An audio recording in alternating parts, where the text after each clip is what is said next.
오늘 우리에게 주시는 하나님의 말씀을 보겠습니다. 신약 성경 사도행전 24장 10절에서 21절에 있는 말씀입니다. 사도행전 24장 10절에서 21절에 있는 말씀, 저와 여러분이 한 절씩 교독하도록 하겠습니다. 총독이 바울에게 머리로 표시하여 말하라 하니 그가 대답하되 당신이 여러 해 전부터 이 민족의 재판장 된 것을 내가 알고 내 사건에 대하여 기꺼이 변명하나이다. 당신이 아실 수 있는 바와 같이 내가 예루살렘에 예배하러 올라간 지 열 이틀밖에 안 되었고, 그들은 내가 성전에서 누구가 변론한 것이나 해당 또는 시중에서 무리를 소동하게 하는 것을 보지 못하였으니 이제 나를 고발하는 모든 일에 대하여 그들이 능히 당신 앞에 내세울 것이 없나이다. 그러나 이것을 당신께 고백하리이다.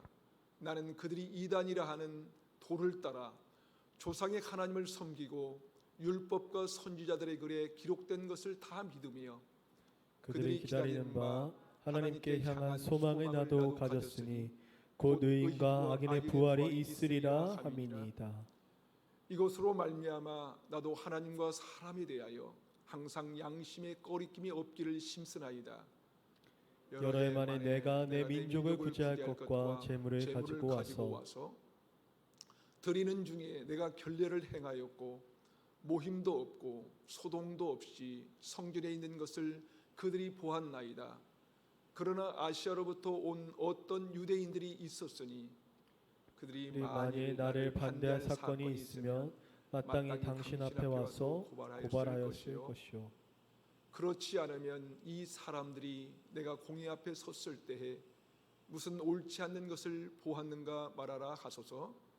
오직 내가 그들 가운데 서서 외치기를 내가 죽은 자의 부활에 대하여 오늘 너희 앞에 신문을 받는다고 한 이 한 소리만 있을 따름이니이다 하니. 아멘. 때로 우리가 불안할 때가 있는데요. 여러분은 언제 불안하십니까? 인생을 살면서 불안에 대한 이유는 여러 가지가 있는데요. 아치 볼드 하트라는 분은 그의 책 불안 치료라는 책에서 이렇게 말합니다. 불안은 이제 우리 시대에서 첫째가는 정서적인 문제이다. 무슨 말이냐면요, 불안이라는 것이 우리 시대의 첫째가는 정서적인 문제라는 거예요. 쉽게 말하면 불안하지 않는 사람이 없다는 거예요. 모든 사람에게 불안의 요소는 참 많이 있죠. 경제적인 불안, 노후에 대한 불안, 자식들에 대한 불안감도 있고요. 여러 가지 걱정과 염려로 인해서 미래에 대한 불확실함이 때문에 불안에서 자유한 사람이 하나도 없다는 것이죠. 그것이 아치 볼드 하트라는 사람이 이 시대를 진단하면서 우리에게 전해준 것이지요.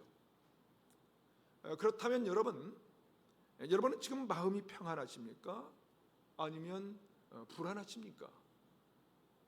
여러 가지 걱정과 염려로 인해서 예배드리는 이 순간에도, 하나님이 임재하시는 이 순간에도 평안을 누리지 못한 채 혹시 걱정과 염려 속에서 예배를 드리고 계신 것은 아닙니까? 오늘 본문은 정말 평안할 수 없는 상황 속에서 평안을 누린 사도 바울의 모습이 기록되어 있습니다. 그렇다면 바울은 돈을 많이 벌어 노후를 잘 준비해 놓은 것일까요? 아니면 인생이 술술 잘 풀리고 있는 것일까요? 그게 아니었어요. 그 어느 때보다도 다급한 상황이었어요. 죽을 수도 있는 위기 속에 있는데 바울은 너무나 평안하게 있습니다. 오늘 본문의 바울의 그 평안한 모습을 찰스 스윈들 목사님은 그의 책 사도행전에서 이렇게 소개하고 있습니다. 바울은 더둘로가 자신을 고소하고 자신의 죄를 조목조목 지적하고 있는 동안 조용히 침묵을 지키고 있었다. 그는 자신의 삶 속에 깊이 스며들어 있는 평화를 누리면서 자신을 고발하는 자들에게 평온한 모습을 보여주었다. 무슨 말입니까? 바울은 더둘로의 거짓 고소로 인해서 뭔가 죄를 뒤집어쓰고 모든 이 고난을 당하다가 죽을 수 있는 상황이었는데, 정말 상상할 수 없는 이 평안한 모습으로 자신을 고소하는 것을 조용히 듣고 있었던 것입니다. 여러분, 우리 같으면 어떻게 했을까요? 누군가 우리를 거짓된 말로 고소한다면 우리 마음이 어떨까요? 우리는 거짓된 말로 고소하지 않아도 누가 나에 대해서 안 좋은 단점만 지적해도 막 화가 납니다. 우리는 우리의 잘못을 누가 지적해도 평안이 깨지면서 갑자기 화가 나는데, 바울은 거짓된 고소로 인해서 억울하게 죄를 뒤집어쓰고 정말 인생이 끝날 수 있는 상황에도 평안한 거예요. 여러분, 이런 평안을 누리고 싶지 않으십니까? 세상이 알 수 없는 평안, 세상이 줄 수 없는 그런 평안을 누리기 원하십니까? 그렇다면 우리가 어떻게 바울이 누렸던 평안을 누릴 수 있을까요? 첫 번째로, 거짓의 지배를 받게 만드는 욕심을 버려야 합니다. 왜일까요? 여러분, 욕심이 있으면 거짓된 인생을 살아가기가 쉽기 때문이죠. 여러분, 우리 인생을 불안하게 만드는 요인이 참 많이 있지만 그 중에 가장 불안한 것은 거짓 위에 자신의 그 인생의 기초를 놓는 사람입니다. 거짓말을 일삼는 사람이 평안할 수 있을까요? 어떤 사람은 거짓된 모습으로 자신의 일상을 꾸려가는데 정말 마음이 하나도 평안하지 않아요. 거짓말을 해서 돈을 모으고 거짓말을 해서 어떤 자리를 차지하게 되고, 그런데 마음이 불안한 것이지요. 여러분, 이 거짓이란 사람의 마음에 불안을 가중시키는 가장 중요한 이 주범입니다.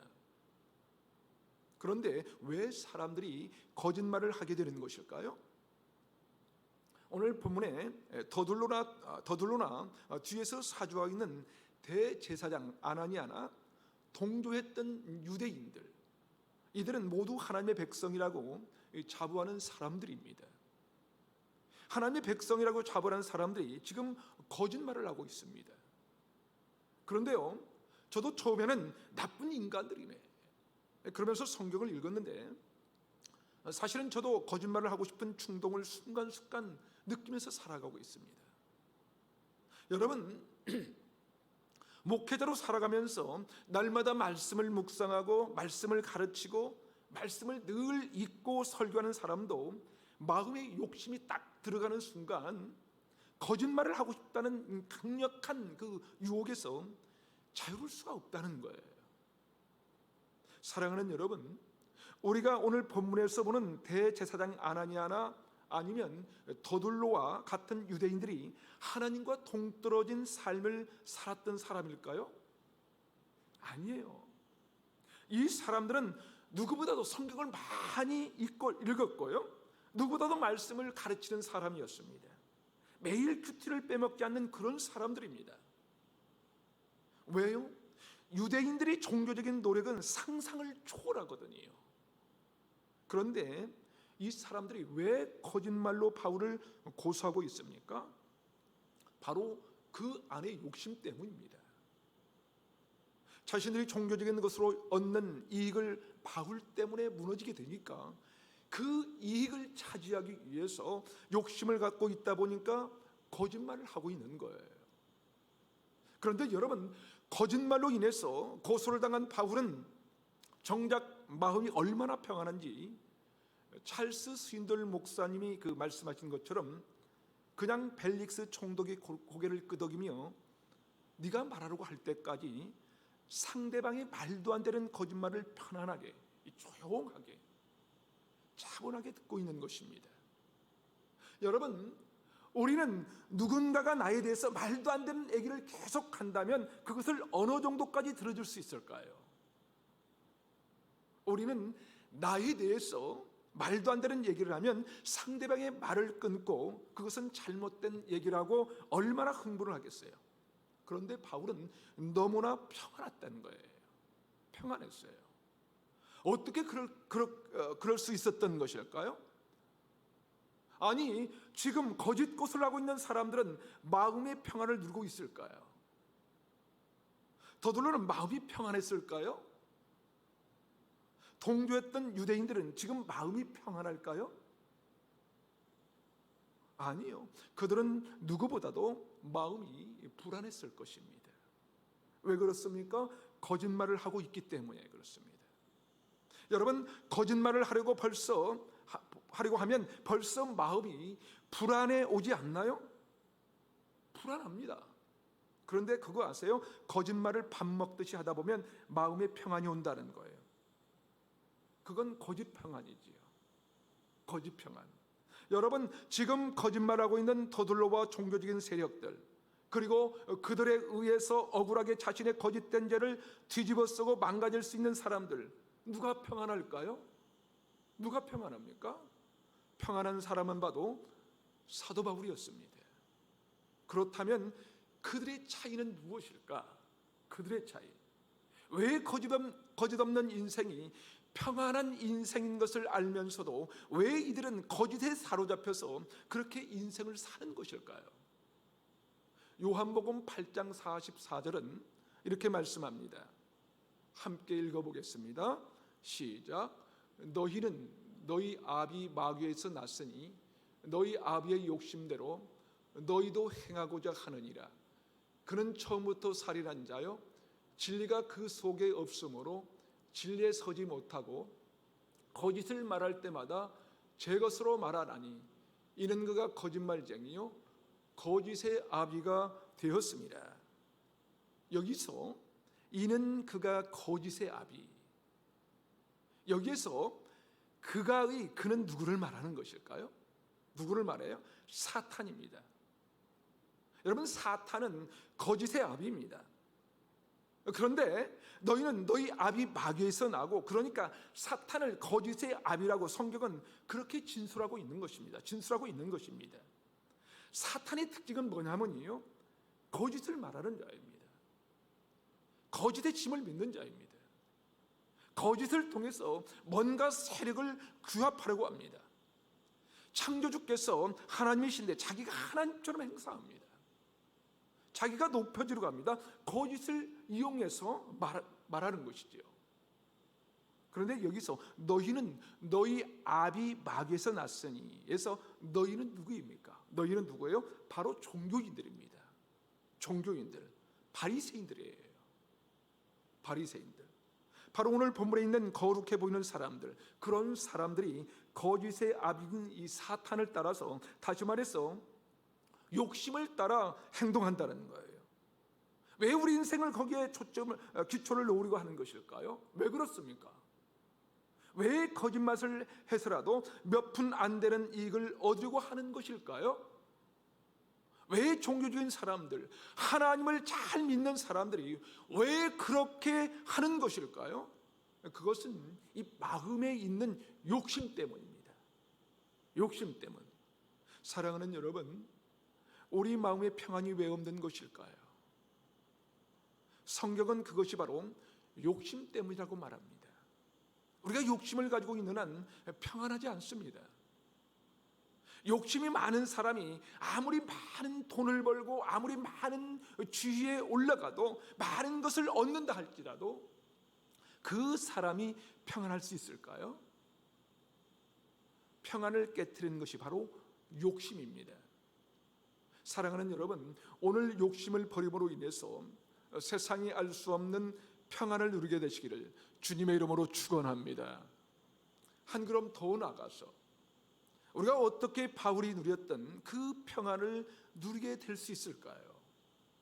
참된 평안을 누리기 위해서는 거짓을 버리고 진실하게 살아야 합니다.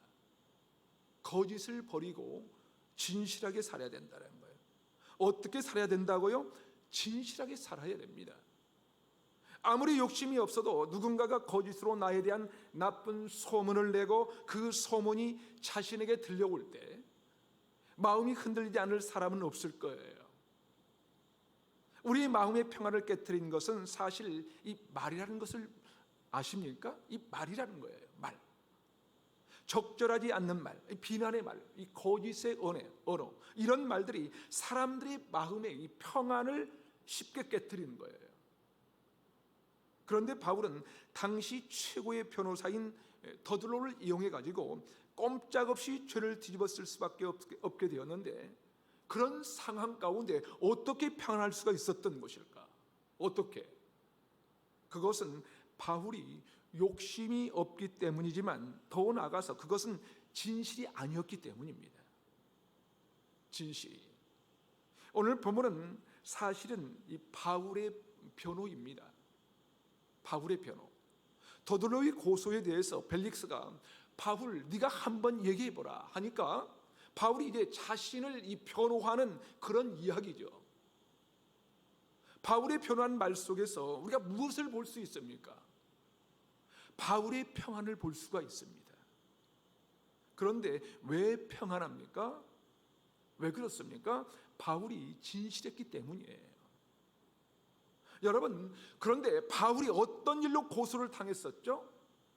세 가지였는데요. 바울이 고소당한 이유는 첫 번째로 소요를 일으켰다는 거예요. 두 번째는 나사렛 이단의 괴수이다. 세 번째는 성전을 더럽혔다는 거예요. 그런데 이 세 가지를 바울이 어떻게 반박합니까?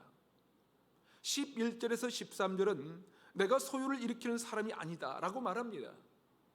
11절에서 13절을 함께 같이 읽어보겠습니다. 함께 읽어보겠습니다. 시작.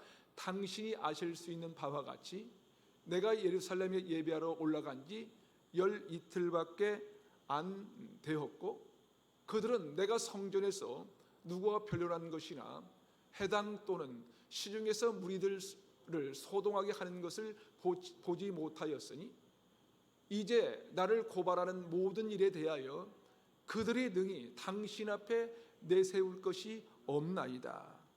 바울이 뭐라고 합니까 지금?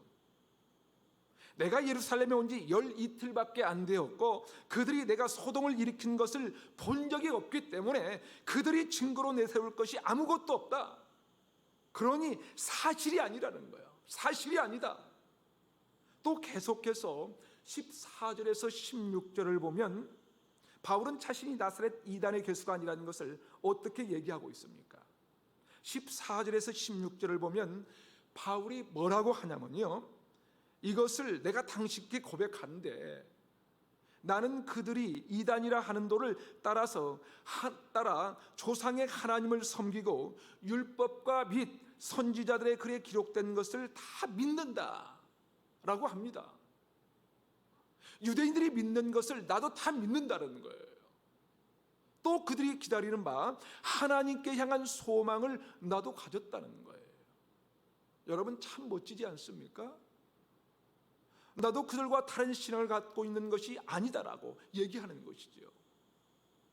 그리고 나서 17절과 18절에서는 성전을 더럽히지 않았다는 것을 어떻게 말합니까? 17절과 18절을 우리 다 같이 한번 읽어볼까요? 17절부터 18절 시작. 여러 해 만에 내가 내 민족을 구제할 것과 재물을 가지고 와서 드리는 중에 내가 결례를 행하였고 모임도 없고 소동도 없이 성전에 있는 것을 그들이 보았나이다. 고소했던 그들이 내가 성전에서 결례를 행하면서 그들에 의해서 성전을 더럽힌 일이 없다는 것을 그들도 보았다는 거예요. 19절과 20절에서 바울은 이렇게 결론적으로 자신의 이 변호를 마무리합니다. 19절과 20절을 우리 함께 읽어볼까요? 함께 읽겠습니다. 시작.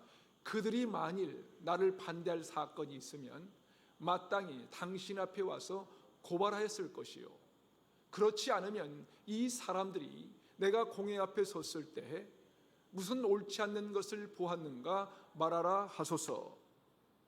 여러분 얼마나 당당합니까? 얼마나 당당해. 정말 통쾌한 논쟁이 아닙니까? 그들이 내가 옳지 않는 것을 하는 것을 보았으면 말해보라는 거예요. 한번 말해보라. 얼마나 통쾌한 이 논쟁입니까? 삼자 대면하면 나는 떳떳합니다라는 것이죠. 여러분 진말을 하는 사람들을 보면요, 막상 당사자 앞에 눈앞에 있으면 말하지 못한 사람들이 얼마나 많이 있습니까? 바울을 고소한 사람들이 그랬어요. 바울은 얘기합니다.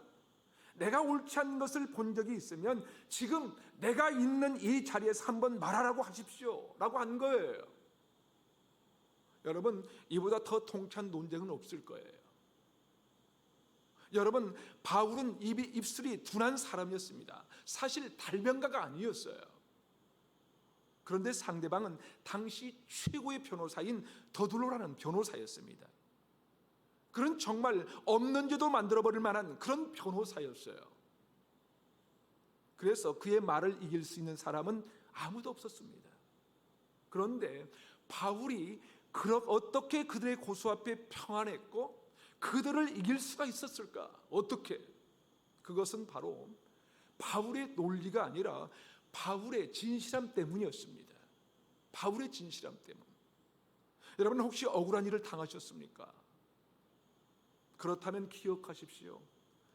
진실이 세상을 이깁니다. 진실이 세상을 이겨요. 그러게 진실하면 되는 거예요. 뭔가 우리에 대한 안 좋은 이야기가 돌아다니고 사실 세상을 살다 보면 얼마나 터무니없는 이야기들이 돌고 돕니까? 그런데 두려운 것은 그 이야기가 돌아다니냐 아니냐가 중요한 것이 아니라 내가 얼마나 진실하게 살고 있는가 하는 거예요. 바울은 얼마나 진실하게 살고 있었는지 오늘 본문의 바울의 고백 중에서 가장 마음에 와닿던 것이 무엇이냐면요, 바로 15절과 16절입니다. 특히 16절에 이런 말씀을 합니다. 이것으로 말미암아 나도 하나님과 사람에 대하여 항상 양심의 거리낌이 없기를 심쓰나이다.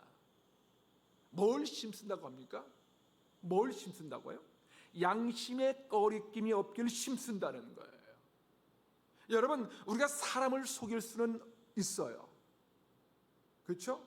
그렇지만 하나님 앞에서 양심이 거리낌이 없다라고 말한다는 것은 쉬운 일은 아니라는 거예요.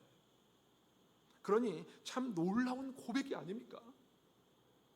우리가 한평생 인생을 살아가면서 하나님 앞에서 거리낌이 없는 인생을 살았다면 그 사람에게 있는 평안을 누가 흔들 수가 있겠습니까? 아무리 거짓말로 참수하고 흔들어 놓고 그를 어렵게 만들려고 할지라도 정말 하나님 앞에서 거리낌 없는 진실을 갖고 있는 사람, 그 사람은 평안할 것입니다. 그러기에 우리가 추구해야 될 것은 거짓의 힘의 논리가 아니라 바로 진실함이에요. 진실함을 가지고 살아갈 수만 있다면 그 진실함 때문에 때로는 오해도 받고 힘들 수도 있지만 진실함 때문에 결국 우리는 마음의 평안을 누리게 될 것입니다. 거짓이 판을 치던 세상 앞에 진실함 때문에 참된 평안을 누리는 저와 여러분이 되시기를 주님의 이름으로 축원합니다. 마지막으로 우리가 어떻게 바울이 누렸던 이 평안을 누릴 수 있을까요? 세 번째로 거짓의 힘이 아닌 부활의 능력으로 살아야 합니다. 사도행전 24장 22절에 이런 말씀이 있습니다. 벨릭스가 이 도획하는 것을 더 자세히 아는 고로 연기하여 이르되 천부장 루시아가 내려오거든 너희 일을 처리하리라 하고. 여러분 이게 무슨 말입니까? 바울의 이야기를 다 듣고도 바울의 손을 들어주지 않았어요. 진실이 통하지 않는 세상을 바울이 만나게 된 거예요. 벨릭스가 이 도획하는 것을 더 자세히 아는 거로 연기했다고 말합니다. 사실은 이 바울의 해명을 듣고 바울의 손을 들어줬어야 했어요. 왜냐하면 바울의 변명이 확실했거든요. 완벽했거든요. 그런데 바울의 손을 들어주지 않았다는 거예요. 이 정도가 되면 우리 같으면 어떻습니까? 여러분 같으면 어떻을까요? 진실이 이길 거라고 생각하면서 조용히 있었어요? 욕심도 없이 오히려 나누어 주며 살아왔어요? 그런 삶을 다 변호를 했어요. 이제 내가 이기겠지 했는데 내 손을 들어주지 않아요. 그때 우리 마음에 뭐가 올라올까요? 분노가 올라오지. 화가 치밀어 올라오지. 그런데 놀라운 것은 바울의 반응이에요. 바울의 반응. 거기에 대해서 바울은 전혀 요동하지 않고 여전히 평안한 거예요. 사랑하는 여러분, 내가 욕심도 없이 정말 진실하게 살면 하나님이 나를 통해서 세상을 바꿔주셔야 되는데 세상은 안 바뀌고 있습니다. 여전합니다. 그런데도 우리의 마음이 평안할 수 있을까요? 그렇습니까? 그런데 오늘 본문에 보니까 그럼에도 불구하고 바울의 마음은 평안했습니다. 왜 바울은 그렇게 편안할 수 있었을까요? 왜 그렇습니까? 바울은 말도 안 되는 부조리가 있는 세상에서 어떻게 그렇게 마음의 평안을 유지할 수 있었을까요? 그 이유가 오늘 본문 15절에 보면 나와 있습니다. 15절을 다시 한번 읽어볼까요? 15절 함께 읽겠습니다. 시작. 그들이 기다리는 바 하나님께 향한 소망을 나도 가졌으니 곧 의인과 악인의 부활이 있으리라 함이니이다. 바울이 어떤 소망을 가졌다고 합니까? 지금 곧 의인과 악인의 부활이 있을 거라는 거예요. 그들이 기다린 바 하나님께 향한 소망을 나도 가졌다는 거예요. 그 소망이 뭐예요? 어떤 소망을 가진 거예요? 이 부활의 소망. 부활의 소망. 의인도 부활하고 악인도 부활하는 이 소망을 가졌다는 거예요. 그러게 이 벨릭스의 부당한 판결 때문에 바울이 흥분했다는 얘기가 그 어디에도 나오지 않습니다. 왜 그랬을까요? 바울은 거짓의 힘을 믿지 않고 부활의 소망을 두었기 때문입니다. 바울이 믿었던 것은 벨릭스가 아니었어요. 바울이 믿었던 것은 세상의 공의가 아니라 하나님의 공의이고 부활의 소망이 있었다는 것입니다. 여러분, 왜 우리가 분노하게 되는 것일까요? 왜 그렇습니까? 찰스 스탠리가 화내지 않고 평안히 사는 법이라는 책을 썼는데요, 거기서 이런 얘기를 합니다. 거짓말을 믿고 분노에 시들리면 실망과 좌절, 상심의 길고 어두운 내리막길로 접어들기가 쉽다. 여러분, 정상적인 사람들도요, 거짓말을 믿고 거짓말 때문에 분노하게 돼서 거기에 휘둘리게 되면 내리막길로 접어들 수 있다는 거예요. 그런데 바울은 어떻습니까? 거짓과 진리에서 제대로 된 판결을 내리지 않는 벨릭스 앞에서 자신의 평안을 깨트리지 않을 수 있었던 것입니다. 그렇다면 우리는 어떻습니까? 이 정도가 아니라 내 의견이 받아들이지 않아도 평안이 깨집니다. 내가 원하는 것이 조금만 이루어지지 않아도 평안이 깨집니다. 어떨 때만 배우자만 봐도 평안이 깨질 때가 있어요. 왜 그럴까요? 평안이 깨지는 이유는 사실은 그 상황 때문이 아니에요. 때로는 이렇게 말도 안 되는 상황이 진행되는 순간에도 바울이 흔들리지 않는 이 평안을 누릴 수 있었다면, 그와 동일하게 하나님을 신뢰하는 우리도, 다시 말해서 바울과 같이 부활의 소망을 가진 우리도 어떤 상황에도 흔들리지 않는 평안을 누릴 수 있다는 것입니다. 그런데 왜 그 평안을 못 누릴까요? 우리가 부활의 소망이 아니라 이 땅에서 우리의 자식이 잘 되고 가족들이 나에게 이렇게 해줬으면 하는 욕심이 있기 때문은 아닐까요? 내 욕심이 이루어지지 않은 것 때문에 화가 나는 것을 참을 수가 없고 분노가 일어나는 거예요. 오늘 본문 15절을 다시 한번 읽었으면 좋겠습니다. 15절 함께 읽어볼까요? 시작. 그들이 기다리는 바 하나님께 향한 소망을 나도 가졌으니 곧 의인과 악인의 부활이 있으리라 함이니이다. 바울이 어떤 소망을 가졌어요? 어떤 소망? 바로 하나님께 향한 이 소망을 가졌습니다. 그것은 바로 의인과 악인의 부활이 있다는 것입니다. 바울이 어떤 소망을 가졌다고요? 하나님께 향한 소망을 가졌다는 거예요. 다시 말해서 지금은 너희들이 나에 대해서 이렇게 할 수 있지만 마지막 날에 의인과 악인이 부활하게 될 때 하나님은 내 편이 되어 주실 것이다 라는 소망이 있었다는 것입니다. 그 소망이 바울로 하여금 흔들리지 않는 평안을 누리게 한 것입니다. 그 소망 때문에 바울은 양심의 꺼리낌이 없이 살 수 있었고 욕심도 없이 그 길을 걸어갈 수 있었습니다. 기독교 역사에서 빼놓을 수 없는 영적 거인 중에 한 분이 있는데요, 디트리히 본헤퍼 목사님이십니다. 이분은 목사이자 순교자였고 스파이였어요. 좀 이해가 안 되시죠?